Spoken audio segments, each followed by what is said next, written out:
She said she wouldn't go to the party. She was tired, in no mood to face people, she needed time to herself. I believed. I believed because I always believed. She was the woman I chose to live my entire life with. But that night, when I got home and realized that her perfume was still in the air, too fresh for someone who said she would spend the night in her pajamas watching series, something inside me stirred. A sixth sense, perhaps. There were no more shoes in the entrance, her favorite bag was gone from the hanger. I felt my heart accelerate, not out of jealousy, but out of visceral discomfort, as if my body already knew before my mind did that something terrible was happening. I took the car without thinking, guided by an almost animal instinct. I knew there would be a launch party at a downtown restaurant. She said she didn't want to go, but, what if? I parked on the corner, got out and walked carefully, searching the translucent glass for any sign of her. And there they were. In the brightest corner of the room, surrounded by important people, she and a man I had never seen before. She smiled like she hadn't smiled at me in years. The eyes sparkled like they did on our first dates. It wasn't just any smile. It was the smile of surrender, of seduction, of possession. And he, next to her, touched her shoulder intimately, whispered something in her ear, and she tilted her head slightly, as if she already knew the flavor of those words. My stomach twisted, my breath hitched, my knees went weak. What kept me from falling was hate. The cold, precise hatred that was born right there, in that moment when I realized that it wasn't just any betrayal. It was a conspiracy. An act carefully designed to deceive me, to erase me from a life that I helped build from the ground up. I returned home without her noticing my presence. I didn't make a fuss, I didn't care, I didn't cry. For the first time in a long time, I thought clearly. And it was with this lucidity that, in the following weeks, I built my plan. No violence, no empty confrontations. I wanted justice. I wanted her to feel the pain of having the ground ripped out from under her feet, just like she did to me. I researched. I watched. I discovered that that man, the lover, wasn't just any man. He was also her partner in a side project that she had sworn didn't exist. A discreet venture, created with resources that initially came from our joint accounts. Money she embezzled over months, maybe years, while telling me finances were tight. While I alone paid the bills for the house, for the children's school fees, for my father's treatments, she injected our future into a secret adventure with another man. And more than that, she signed contracts in my name. I used my confidence as a tool. My CPF was there, in the minutes. My signature, forged, but perfect. What began as carnal betrayal was now revealed to be a calculated crime, a financial, moral and human betrayal. Every night she came home and kissed me, she lied in my eyes. Every time I said, "I love you," it was like a sharp blade coming in slowly, tearing away my dignity imperceptibly. One day, I even asked, "Are you sure you don't want to go to the party? Everyone will be there, including the people from the project." She smiled without hesitation, looking at me as if I were an idiot, and replied, "No, love. I don't have the brains for that. You go and tell me everything later." Now, looking back at the scene, I see how good it was. How she practiced that lie with the coldness of an award-winning actress. While I bought flowers to leave on the bed when I got back, she exchanged messages with him, agreed what she would wear, the wine they would toast together, the exact time he would come by to pick her up. I only saw the messages later. And seeing it was worse than imagining it. There was laughter, memories, intimate photos. Words she had never said to me again. Things we said to each other in our first years together that now she shared with a stranger. She said that with him she felt alive. That with me, it was just routine. That it wasn't personal, that I just wanted to try something new. New. I was old now. Old for her. A used part. An out-of-fashion piece of furniture. She said he was different, that he didn't pressure her, that he made her feel free. Meanwhile, I was the fool who paid for this freedom. The fool she manipulated with occasional caresses to ensure that the plan flowed smoothly. But she got one thing wrong: she underestimated who I am. He underestimated the man who single-handedly built a career, a life, a family. That he made mistakes, yes, like everyone else, but that he would never betray. I would never make another human being feel the way I felt, useless, stupid, deceived. For weeks, I continued pretending. He kissed her as if nothing had happened, smiled, asked vague questions. She thought everything was under control. I thought you had me in your hands. That I would never find out. That even if he found out, he would accept it. Who knew me? But the man she met died that night. And the man who was born in his place was no longer afraid of anything. Just the desire for justice. With the help of a lawyer and an investigator, I gathered evidence. Every transfer, every contract, every email, every message. And on the right day, with the evidence in hand, I exposed her where it hurt most, in front of the business partners, in front of the team that she was so proud to lead, in front of her lover who barely had time to understand what was happening. No one imagined that such a promising project had been created based on fraud, misrepresentation and theft. And all of this linked to my name. I reported it. Formally. And then, I saw the unthinkable, her begging. Crying. Saying it was a mistake, that he loved me, that everything could be resolved. That we could start from scratch. And that's when I realized. Rock bottom is not when we are betrayed. It's when the one who destroyed you begs you to rebuild him. As if nothing had happened. As if love were rubber. As if a simple, "I'm sorry," erases sleepless nights, open wounds, ruins self-esteem. I didn't accept it. I turned my back and followed. And it was on my way back that I met someone who really looked at me and saw someone as a whole, not a remnant. Someone who saw in me not a mistake, but a chance. And yet, even with all of this, with every detail carefully executed, with justice finally on the way to being done, one question haunts me to this day: why did she do it? Why destroy something that could be fixed with conversation, with respect, with truth? Why prefer the cruelest path? And perhaps the most intriguing thing of all is not the fact that she betrayed me, or that she almost ruined my life with her lover and his illegal schemes, but rather what happened afterwards, when I discovered that her lover, in fact, was not as innocent as he seemed, and that she may have also been a victim, or an accomplice in something even greater.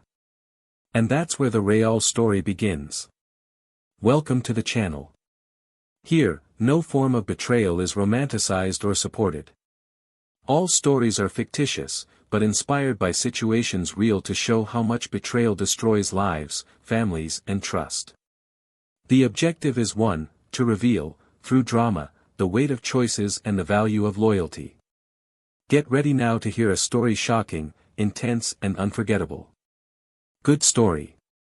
Daniel and Laura's story began like so many others, two young people in love who believed they had found the kind of love that lasts a lifetime. They met at a marketing conference years ago, when they were still recently graduated and full of plans for the future.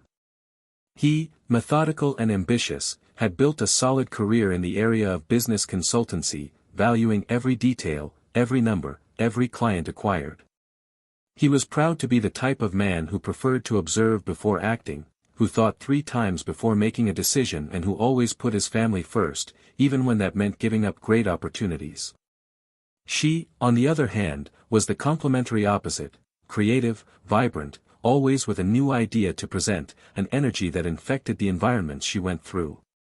An interior designer, Laura was recognized for her elegance in her work and her natural charisma, the type of woman who enchanted not only with what she said, but mainly with the way she made others feel seen. The union between the two seemed perfect to those who observed them from the outside. They lived in a modern townhouse in a leafy neighborhood, surrounded by neighbors who admired them and friends who often commented on how they seemed to balance everything so well: work, romance, play. They had a carefully designed routine, one of those in which each gesture seems to carry intention. Breakfast in bed on Sundays, sporadic flowers left on Laura's desk in Laura's office, notes hidden in Daniel's folders before long trips. It was as if, together, they had decided to write their own definition of partnership. And indeed, for many years, it was like that. Daniel was reserved, but not cold. His love was expressed in the quiet details, in the way he reviewed contracts to help Laura with demanding clients, in the long nightly conversations about the direction of her studio, or in the dinners carefully prepared after a difficult week. Laura, in turn, was a living bridge between affection and lightness. He had a gift for transforming the ordinary into something special. He made a rainy Monday an excuse to light candles and watch old movies with red wine and caramel popcorn. He was always more sensitive to the climate of the house, to the subtext of the relationship, to that subtle intuition that sometimes said more than words. The two supported each other through ups and downs. When Daniel lost his father, it was Laura who handled everything with serenity. She took care of the paperwork, consoled his mother-in-law, postponed her own projects so that he could grieve without worry. When Laura decided to open her own studio, Daniel bet everything on her. He gave up part of the savings that were saved for the purchase of a larger property and, as a result, they postponed their plan to have children. But they didn't care. They had time. They had their whole lives. Over the years, love changed shape. It did not disappear, but took on more practical, more discreet contours. They stopped kissing in the kitchen as often, but they continued to share the first sip of breakfast. They no longer slept cuddled together every night, but Laura still pulled the blanket over Daniel in the cold mornings. And Daniel still watched the way she tied her hair before leaving, even though, when he praised her, Laura responded with a shy laugh, as if she had already forgotten the impact she was causing. It was a mature, silent love, the kind that you only notice when it's missing. Professional life grew between the two. The success of Laura's studio brought visibility, awards, and travel. Daniel, in turn, became a partner in one of the largest consulting companies in the region. They were, finally, reaping the fruits of years of sacrifice. However, with success also came distance. Agendas began to clash.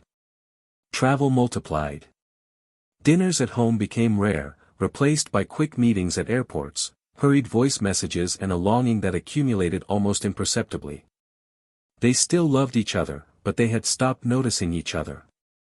Little by little, the conversation started to revolve around commitments, accounts, goals. The romance became an action plan. Complicity gave way to practicality. And although neither of them said it out loud, there was something there that was beginning to change. An emotional tiredness, perhaps. A feeling that they were living more side by side than together. Still, they kept up appearances, like so many couples who choose stability over confrontation. Not out of lack of love, but out of fear of facing what has no name. It was during this phase that Laura was invited to join a design and cultural events association, something she had always wanted but never had the time for. Daniel supported her enthusiastically, even though he knew it would mean more absences, more nights alone. She needed that, and he knew it. It was a chance to reunite with herself, to reconnect with her creative essence. And he, as always, would support her. Because that was the silent pact between them, even when life separated them, love kept them close. With the new project, Laura started attending more parties, meetings and social events. He started dressing more carefully again, smiling with the same brightness he had in his college days. There was a different air about her, not one of distance, but of rebirth. Daniel observed everything in silence, not knowing exactly what to feel. Pride, yes, but also a hint of insecurity. Not out of jealousy, but because she no longer knew exactly where he fit into her new universe. He tried to participate, but she always said he didn't need to, that he could rest, that it didn't make sense for him to go to so many events that weren't in his area. And he, trusting, gave in. Because love, for him, also meant knowing how to retreat. Laura, in turn, dove head first into all of that. He rediscovered his power, his voice, his presence. Surrounded by people with whom she shared creative interests, she felt valued, heard, inspired. It didn't hurt. He didn't think of Daniel as a burden. But something inside her was beginning to stir, a feeling that something had been left behind. Not love, but a part of herself that was being reactivated. As if waking up from a deep sleep and finding the woman she had been before all the commitments, before the obligations, before the role of wife. That particular night, she told Daniel she wasn't going to the event. I was exhausted, in no mood for noise, I needed to rest. He believed. He went to bed earlier, pleased to know that she would be around, that they would have time together the next day. But Laura left. She left telling herself that she wasn't doing anything wrong, that she needed that night, that freedom, that air. And Daniel, who had become an expert at trusting, slept peacefully. At least until I wake up with an uneasy feeling in my chest, without knowing why. And that's how it all started. With an absence. A simple absence. A small detail in a years-long routine, but for some reason, that night, it raised a silent alert. A spark. Something imperceptible, but decisive. An instant that he would later remember as the breaking point. The moment when everything was still whole, but it was already beginning, without warning, to break inside. For weeks, Daniel felt an emptiness he couldn't name. It wasn't a physical absence, as Laura continued to sleep next to him every night, sharing the same space, sharing trivial conversations about work, traffic, postponed plans. But something had changed. Not in their routine, but in the invisible vibration that once connected them. It was as if the frequency between them had been disrupted by static. Small gestures began to carry a subtle strangeness. She avoided long looks, looked away when he praised her, answered simple questions in a hurry, as if she always had something more important on her mind. He tried not to be alarmed. He was convinced that it was the excess of commitments, the pressure of new projects, the natural adaptation of a mature couple to the stages of life.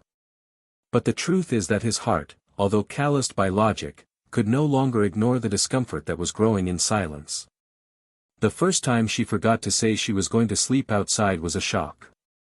He said that he had spent the night with his colleagues from the association after an event, that they drank too much, laughed too much, and that it would be safer to stay in a hotel close to the venue.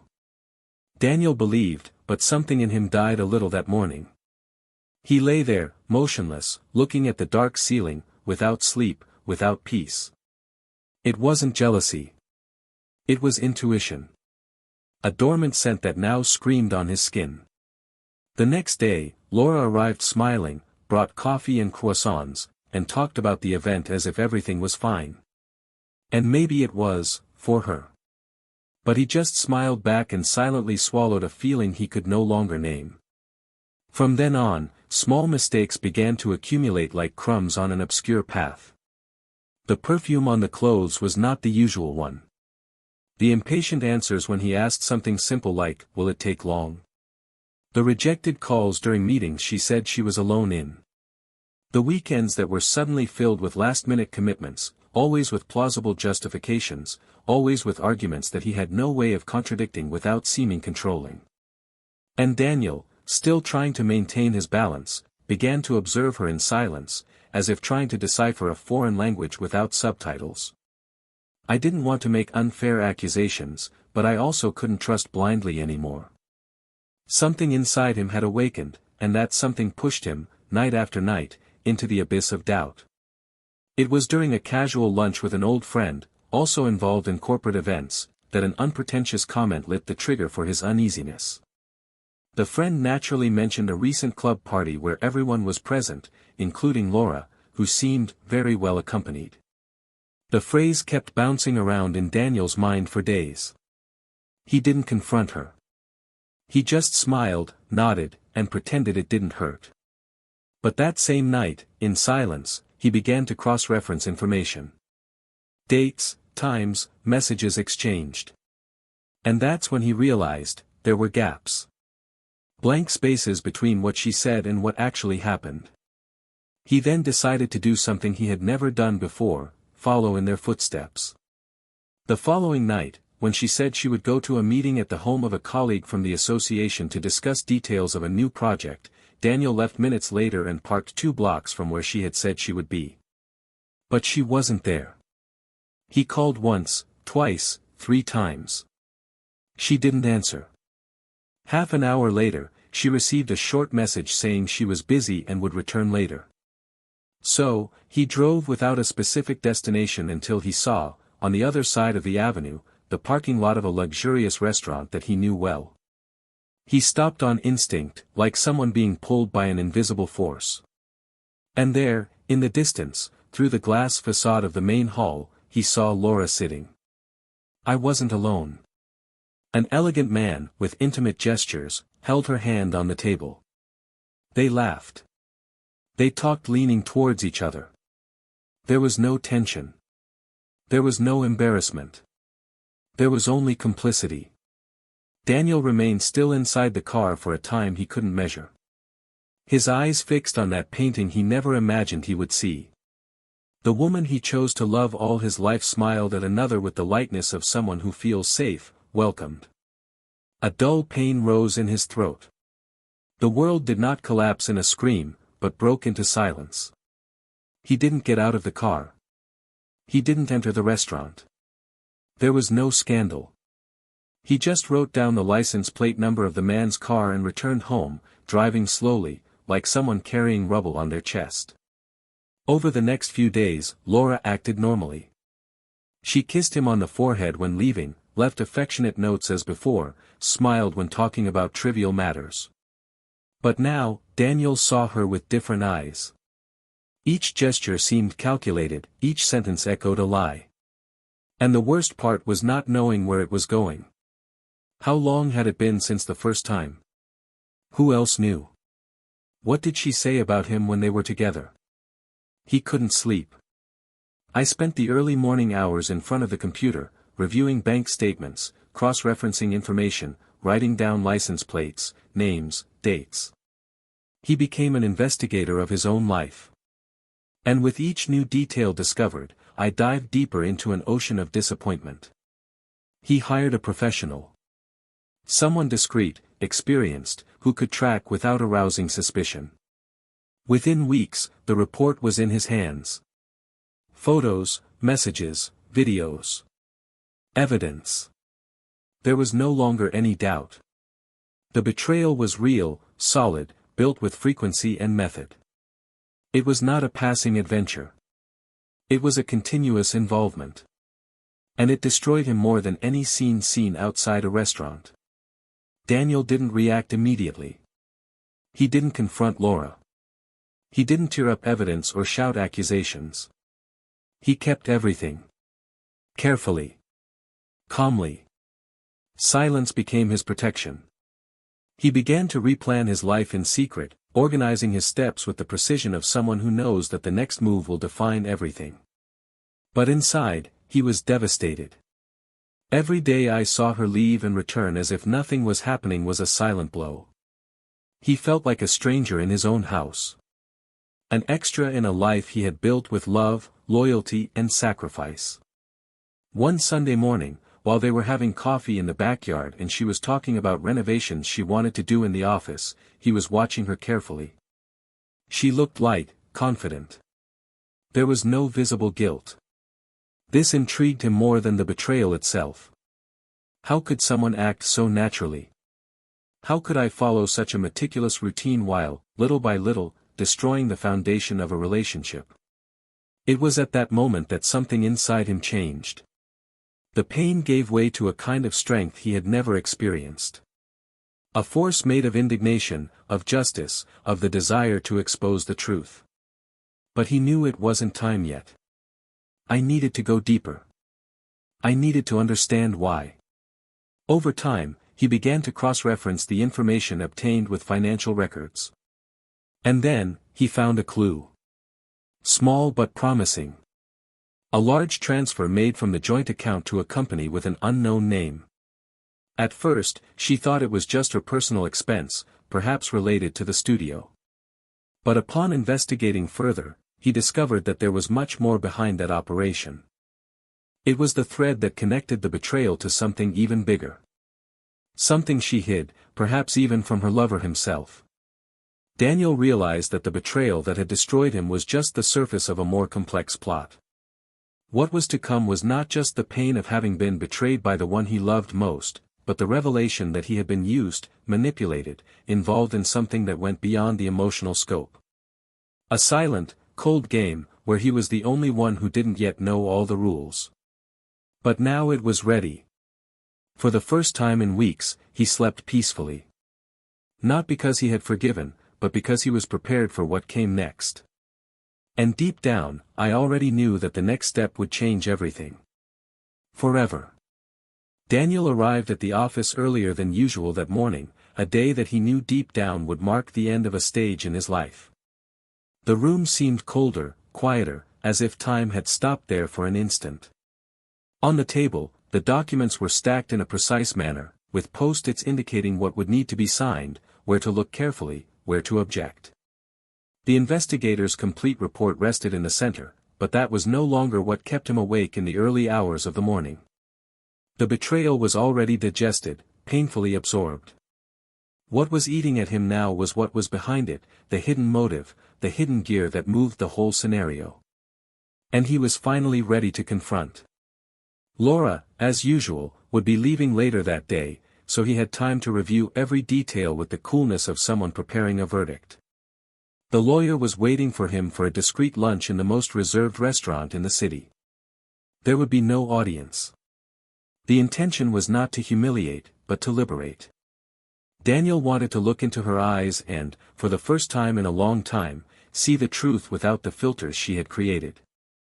When Laura arrived, she was as always, elegant, confident, with the soft tone of voice she used in important meetings. She sat down opposite him and said with a gentle smile that she had missed a moment together. He just watched her in silence. When she asked him why he had called her there, he didn't answer right away. He took a thick envelope out of the folder and pushed it towards her. Laura raised her eyebrows, hesitantly, and opened the envelope. As he flipped through the pages, the blush on his face faded. The shoulders retracted. The smile disappeared. She went from surprise to panic with a speed she couldn't disguise. Daniel spoke quietly, without raising his tone, but with the firmness of someone who no longer accepted being manipulated. He said he knew.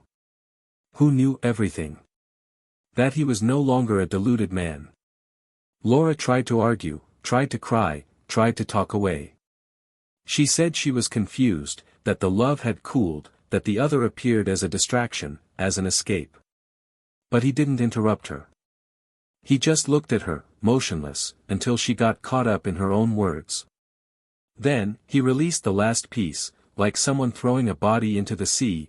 He knew about the shell company, about the embezzled money, about the contracts signed in his name. The shock in her eyes was so authentic that, for a second, he doubted his own certainty. But then she swallowed hard, looked away and said in a barely audible voice that it wasn't what he thought. Daniel rested his elbows on the table and looked at her, asking her to say exactly what it was. And it was there, in that moment of tense silence, that the truth came to light with the force of an earthquake. Laura confessed that the company opened with her lover was, yes, a secret project, but that it had started as an advantageous investment opportunity. She did not intend to involve him, much less use his name, but, faced with bureaucracy and the urgency of capital, they ended up using his data just to speed up the processes. He said it was a mistake, that they didn't think about the consequences, that they thought he would never find out. Daniel couldn't believe what he was hearing. It wasn't just emotional betrayal. It was the use of his identity, his trust, his name, the most valuable asset he had. After all, everything he had achieved in life was tied to it. He asked calmly how she could allow this. How she had the courage to involve him in something that could ruin his reputation, his career, his life. Laura tried to justify herself, saying that it was temporary, that the intention was to return the money, correct the documents, that everything would come out of his name as soon as the investment was successful. But Daniel interrupted, now with a firm, bitter voice, saying that nothing justified turning the man who loved her into an accomplice in fraud. Laura was shaking. I tried to hold back the tears. She said that everything had gotten out of control, that her lover was the one who had pressured her, that she was afraid, ashamed, and that she didn't know how to stop. But Daniel no longer accepted half-truths. It was then that he showed the copy of the contract signed in his name. The signature, although well done, had a different curve. He had taken it to the expert. It was a forgery. What's more, the contract bound Daniel as the company's guarantor. If the project failed, and he already knew it was failing, the debt would fall on him. Laura was silent. The eyes now no longer cried. They were empty, defeated. She knew she had nothing left to argue. She tried to say that she loved him, that everything had been done on impulse, out of desperation, out of fear of feeling overwhelmed, small in the face of his success. She said that the relationship had become a mirror that made her feel less than, and that this project was the only way to feel relevant again. But Daniel no longer felt sorry. What he felt was a new kind of pain, the realization that she had used him to feel like someone. At that moment, he stood up. He said the lunch bill was paid.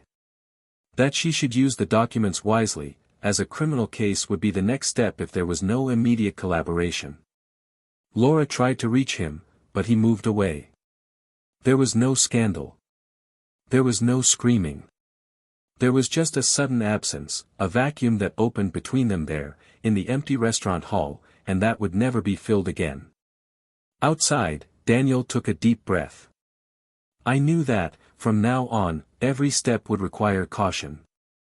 There would still be meetings, there would still be papers to sign, agreements to be made. But emotionally, he had ended everything there.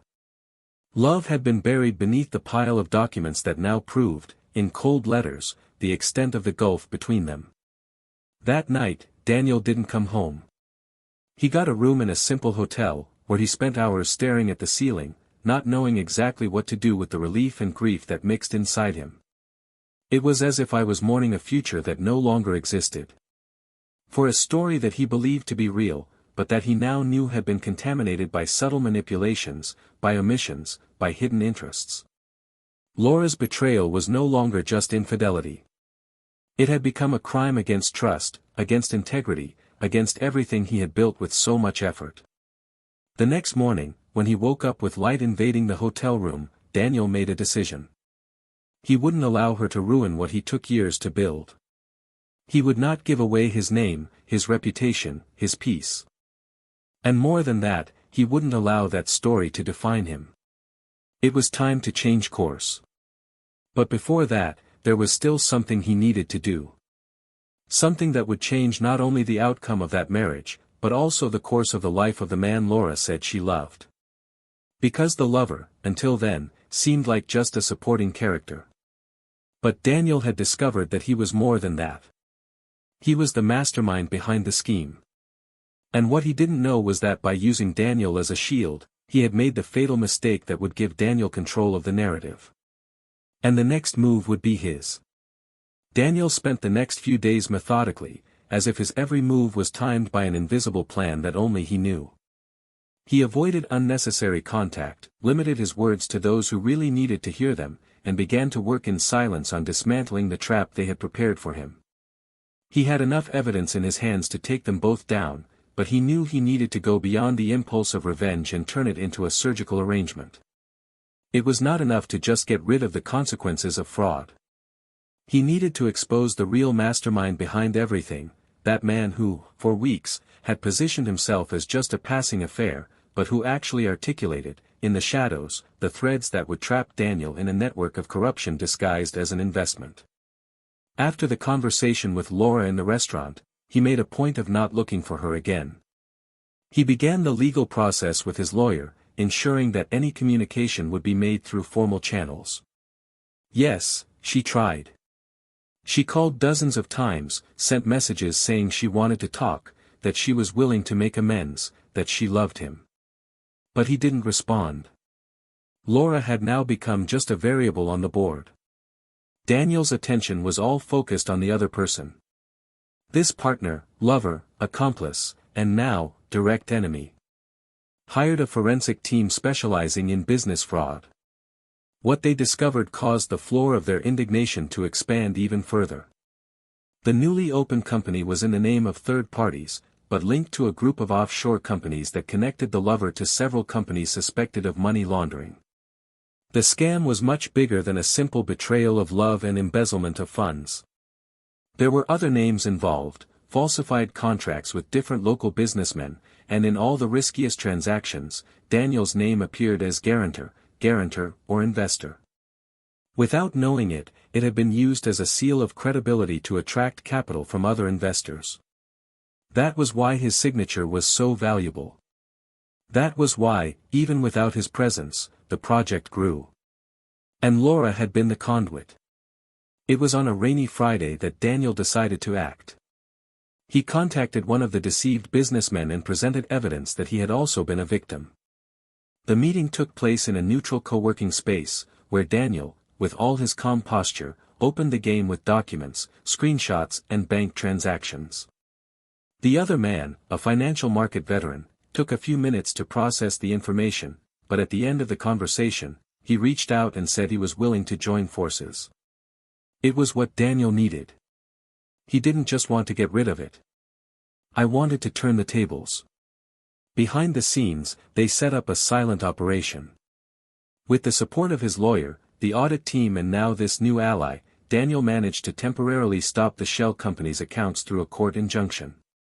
In less than 48 hours, those involved received notifications of investigation for corporate fraud, misuse of identity and document forgery. Chaos ensued. Laura, who still didn't know the extent of the damage, received the account blocking notice on a Saturday morning, while she was in a cafe with her lover. For the first time in weeks, she appeared disoriented, nervous, her face pale and her fingers shaking as she tried to call the accountant. The lover tried to reassure her, saying that it was something normal, that they could resolve it. But the tension in her eyes revealed that there was more behind it. Daniel learned, through an anonymous source, that she went to the man's apartment that same night.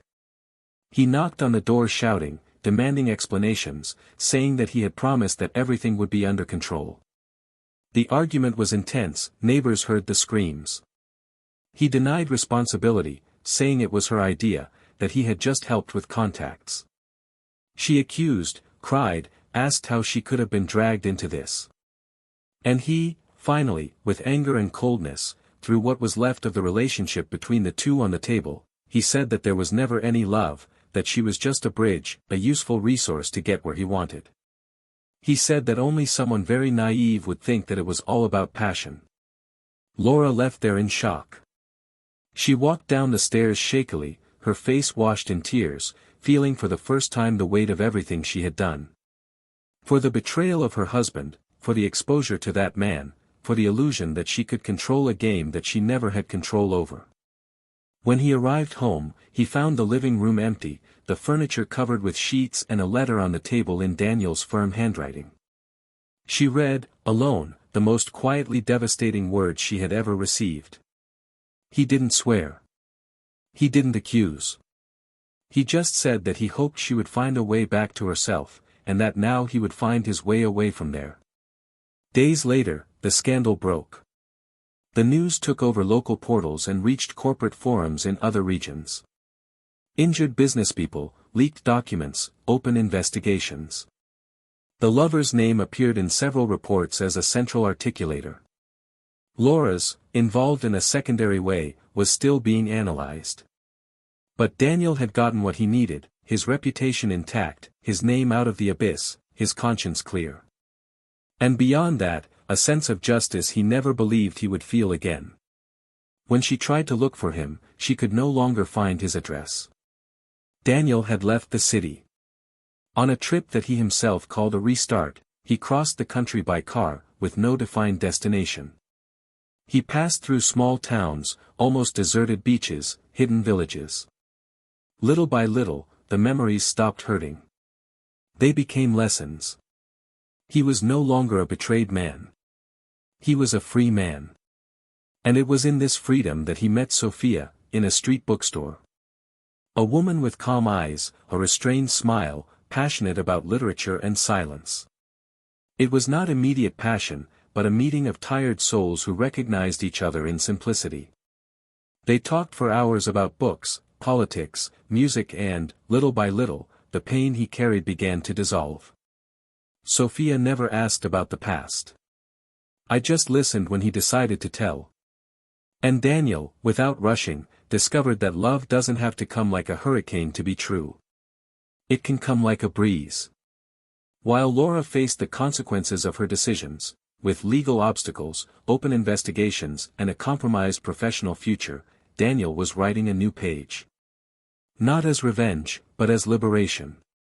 And he knew that, even though he had been used, betrayed and almost destroyed, there was something that no one could take away from him, his ability to start over with dignity. The legal process dragged on with the predictable coldness of the system, but, for Daniel, everything had already been resolved long before the first hearing. The truth had been snatched from the shadows and brought into the light of day with a weight that could no longer be denied by anyone. Laura's downfall was inevitable.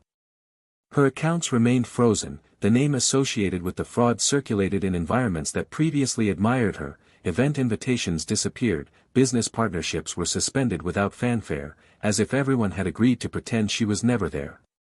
The lover, now a former partner, was facing not only legal investigations, but a public scandal from which he would have no way of escaping, and had already disappeared from the map. Some said he fled abroad, others claimed he had been temporarily arrested during an action by the financial police. None of that mattered to Daniel now. He did not expect full justice. You learn that, in certain cases, what matters is not seeing the other person pay, but ensuring that they don't take you to the bottom with them. During this time, he found himself torn between two antagonistic forces that alternated like waves, the relief of having escaped and the bitterness of having trusted too much. There was no way to get out unscathed. Not even a strong, intelligent and strategic man like him could be immune to the emotional destruction caused by the person he once loved so passionately. In his silence, Daniel dealt with a dilemma that was slowly eating away at him: forgive or forget. Because forgiveness required a presence, a kind of reconciliation with the past. And forgetting, although it seemed more liberating, also required accepting that it all really happened. Memories came back in subtle flashes at the most unexpected moments. Her hand touching the back of your neck on cold mornings.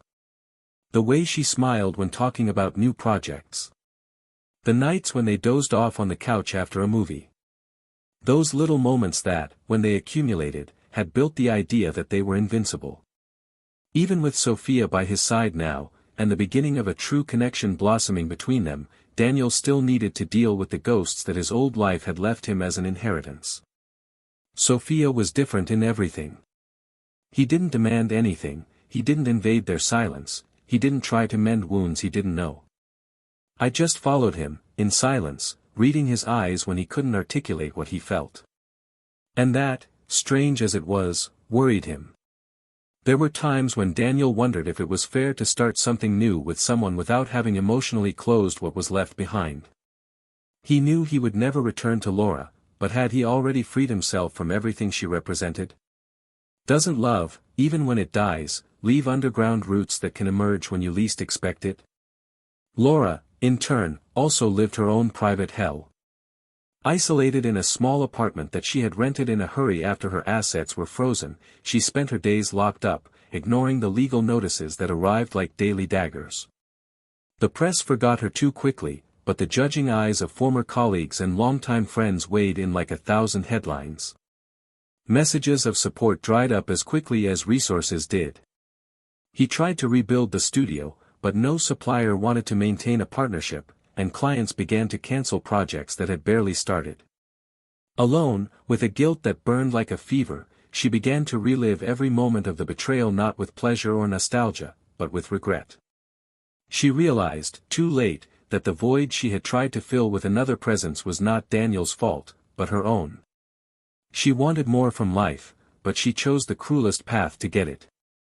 And now, there was less than ever. He thought about looking for him. Not to ask for forgiveness, but to try to explain, so that, who knows, I can hear him one more time. But every attempt at contact was ignored, and that hurt more than any judgment. Knowing that she had become irrelevant in the life of someone who was once her entire universe made her feel as if she no longer existed. She spent hours going through her memories, trying to understand when she lost herself. There was a time when she believed their love would be the only safe place she knew. And perhaps that's why he tried to destroy it. As if Daniel's stability exposed his own fragility. As if she needed to tear down the thing that made her feel inferior. But now he understood that none of it was about him. It was about herself, about the woman who couldn't deal with other people's success without turning it into a threat. Daniel, aware of the process Laura was facing, maintained his position. He would not interfere, he would not try to punish her beyond what life was already taking care of. Not because he was pious, but because he was tired. I wanted to move on. He started visiting new cities, participating in business meetings in more distant places, trying to feel the world as a space of possibilities again. It was strange to relearn how to trust someone. Even in Sophia, who had never given him any reason to distrust. Sometimes he found himself doubting small gestures, banal attitudes, as if he was feeling defensive. She, patient, understood him. I knew that there were marks that were not healed with time, but with decisions.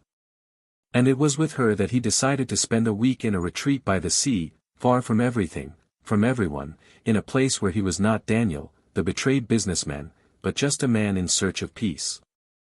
During this period, the two grew closer together.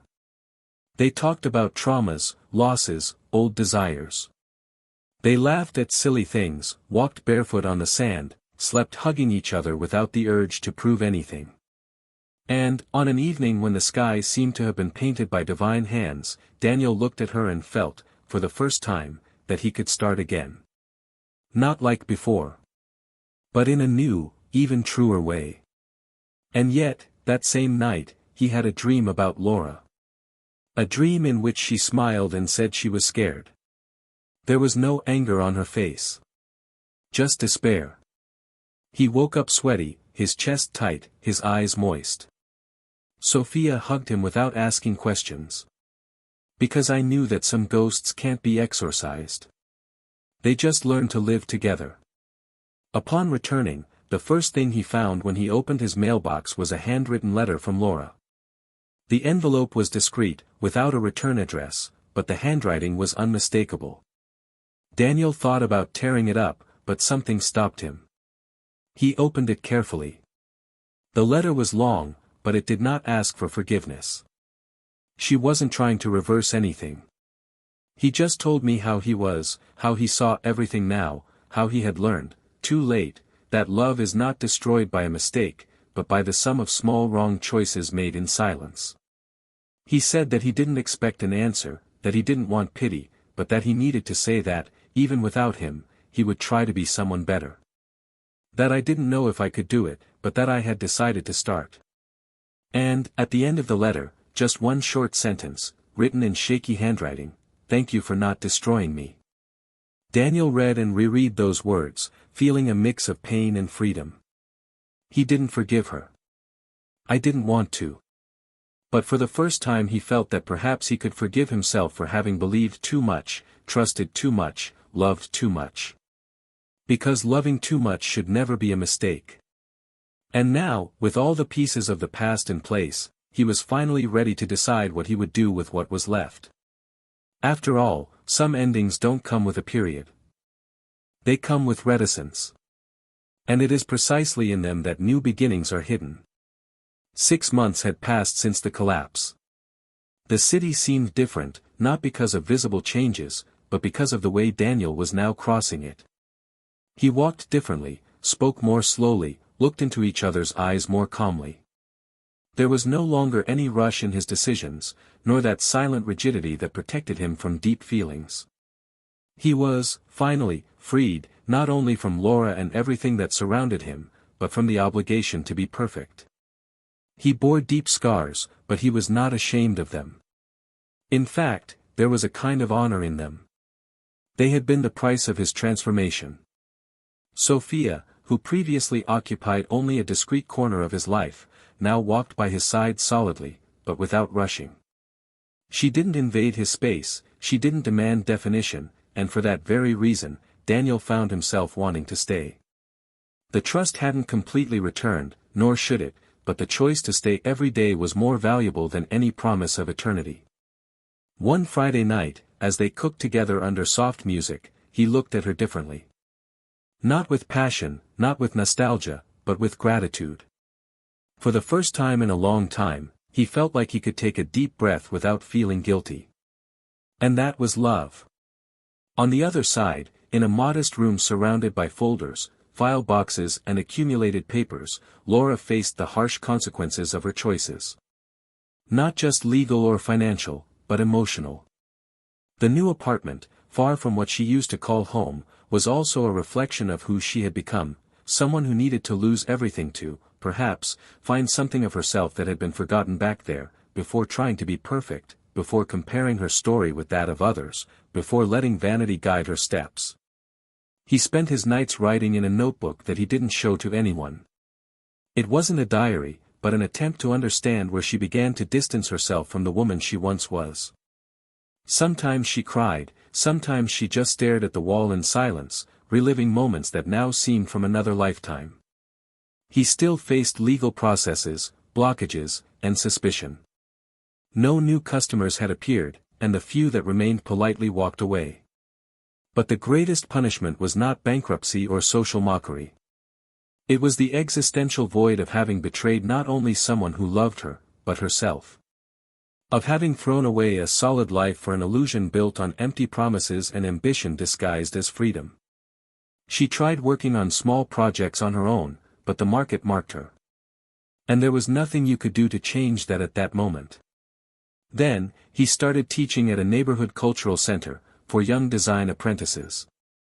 It wasn't glamour, there was no prestige, but there was silence.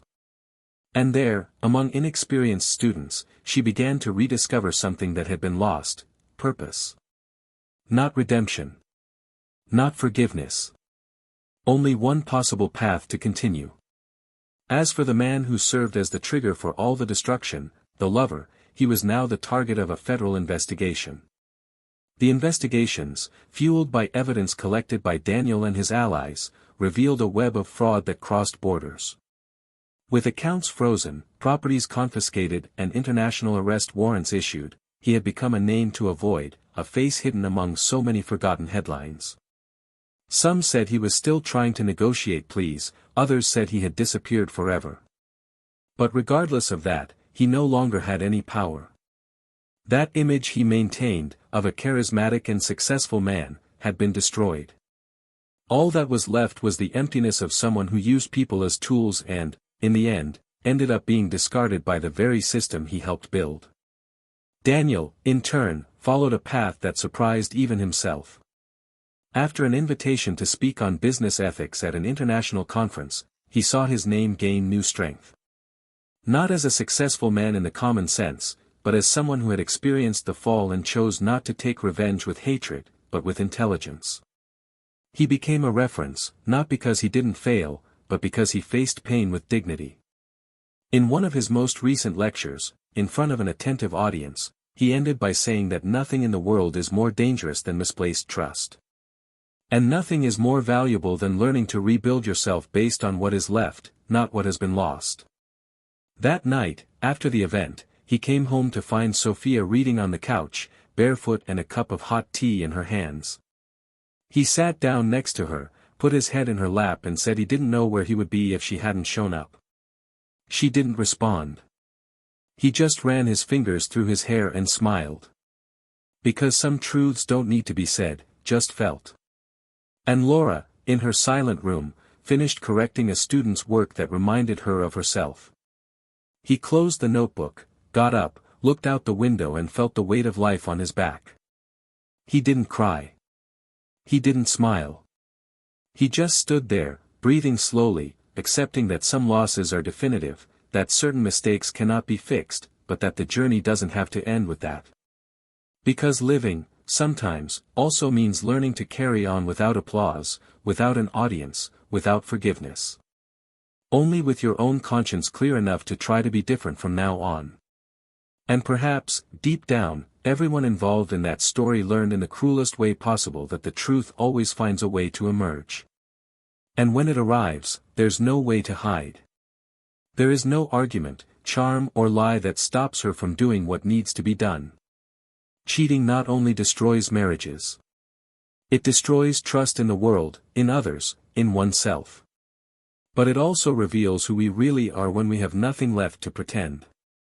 Now tell us, what did you think of this story? Do you think Daniel was right to walk away completely? Did Laura deserve another chance? And you, what would you do in his place? If you liked the story, don't forget to subscribe to the channel and leave a like. This helps us a lot to continue bringing impactful stories like this. And remember, here, we never support any form of betrayal. Our goal is to show, through fiction, how wrong choices can destroy real lives. Until the next story. And may it never be yours.